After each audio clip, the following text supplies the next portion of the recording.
Hallelujah, praise the lord. প্ৰভু যীশুৰ মধুৰ নামত আপোনালোক সকলোকে স্বাগতম জনালোঁ। আশা কৰোঁ আপোনালোক সকলোৱে ভালে আছে। প্ৰিয় বিশ্বাসীসকল, সুন্দৰ দিন সুন্দৰ বতৰ ঈশ্বৰে আমাক দিলে, তাৰ কাৰণে ঈশ্বৰ ধন্যবাদ। আগতে দিনটোৰ আৰম্ভণিতে আমি ঈশ্বৰৰ বাক্য চাওঁ। আজি বাক্য আমি লৈছোঁ কলচীয়া 3:15 সুন্দৰ ঈশ্বৰৰ বাক্য আমাৰ কাৰণে কৈছে, তোমালোক তাৰ কাৰণে এক শৰীৰত আমন্ত্ৰিত হ'লা আৰু কৃতকাৰ্য হোৱা। Hallelujah, praise the lord. ঈশ্বৰৰ এই সুন্দৰ বাক্যৰ কাৰণে ঈশ্বৰৰ ধন্যবাদ দিওঁ। প্ৰিয় বিশ্বাসীসকল, ইয়াত ঈশ্বৰৰ বাক্য কি কৈছে, যিটো পবিত্ৰতাৰ আমন্ত্ৰণত আমাক আমন্ত্ৰণ কৰিছে, যিটো এক শৰীৰত আমাক আমন্ত্ৰিত কৰিছে, সেই সহভাগিতাতে আমাক কৃতকাৰ্য হ'ব দিছে। খ্ৰীষ্টৰ প্ৰেমত, খ্ৰীষ্টৰ সহভাগিতাত, খ্ৰীষ্টৰ মিলমিলাপত আমাক একত্ৰিত হ'ব দিছে আৰু খ্ৰীষ্টৰ নিচিনাকৈ আমাক আলাপ আলোচনা কৰিব দিছে। খ্ৰীষ্টৰ নিচিনাকৈ, খ্ৰীষ্টত থকা ব্যক্তিসকলে যেনেকুৱা হ'ব লাগে, খ্ৰীষ্টৰ স্বভাৱ চৰিত্ৰ কেনেকুৱা, খ্ৰীষ্টৰ স্বভাৱ চৰিত্ৰ কেনেকুৱা, ঠিক তেনেকৈ আমাৰো হোৱাটো উচিত। প্ৰিয় বিশ্বাসীসকল, ঈশ্বৰ প্ৰেমময় ঈশ্বৰ হয়, দয়ালু ঈশ্বৰ হয়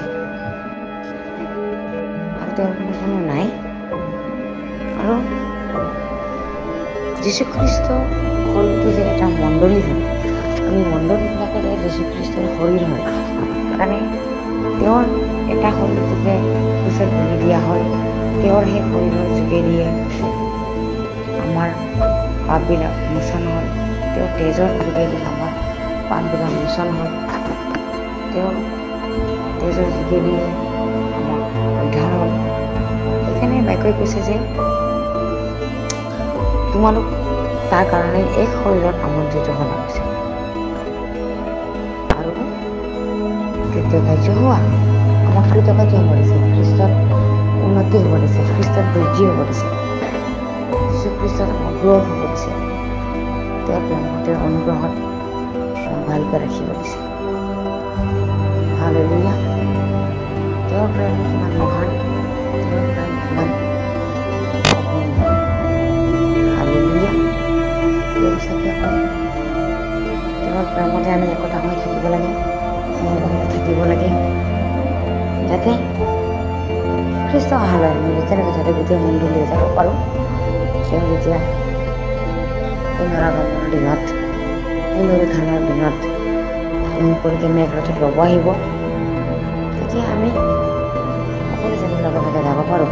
তাৰ কাৰণে সকলোৱে সেই সহভাগিতাত, সেই প্ৰেমত, সেই একেটা শৰীৰত যেনেকৈ আমন্ত্ৰিত কৰিছে, ঠিক তেনেকৈ আমি আমন্ত্ৰিত হিচাপে সহভাগিতাত প্ৰেমত লাগি থাকিব লাগে।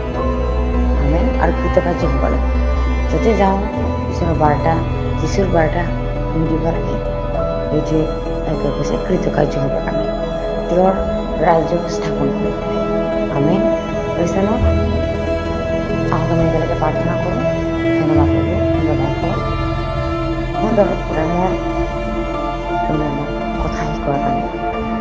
এদিনটো তোমালোকে সমৰ্পণ কৰি তাক সকলো আশীৰ্বাদ কৰা প্ৰভু সকলো তোমালোকে দিছোঁ। সকলো প্ৰাৰ্থনা নাচলতে প্ৰভু যীশু খ্ৰীষ্টৰ নামত অৰ্পণ কৰিছোঁ। আমেন। Praise the lord.